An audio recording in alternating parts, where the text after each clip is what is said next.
Dream come true raw para kay Maine Mendoza na makapunta sa concert ng banda na Coldplay. Si Mengay, bakit kaya napaiyak? Nagbabalik si Aubrey Carampel. Umiiyak si Maine Mendoza sa videong ito. Hindi sa lungkot, kundi sa sobrang saya daw habang nanonood ng concert ng British rock band na Coldplay sa Los Angeles, California.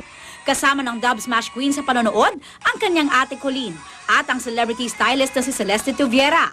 Sa tweet ni Maine, sinabi niyang siya na raw ang pinakamasayang babae sa ibabaw ng planeta matapos mapanood ang Coldplay live sa LA. Nag-share din si Maine ng ilang litrato at video sa kanyang social media accounts. At na-inspire pang sumulat ng tula para sa Coldplay. Isa raw itong dream come true at adventure of a lifetime. Sa mismong concert na ito ay binati rin ng Coldplay ang Pilipinas. Nakatakdang mag-concert dito sa bansa ang banda next year. Say hello to China and the Philippines. Let's send them a big what's up.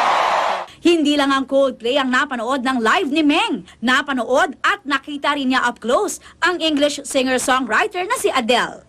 Habang nasa LA si Mengay ay isa na namang bagong milestone ang kanyang naabot dahil umabot na sa 4 million ang kanyang followers sa Twitter. Kaya idinaan din ni Meng sa tweet ang pagpapasalamat.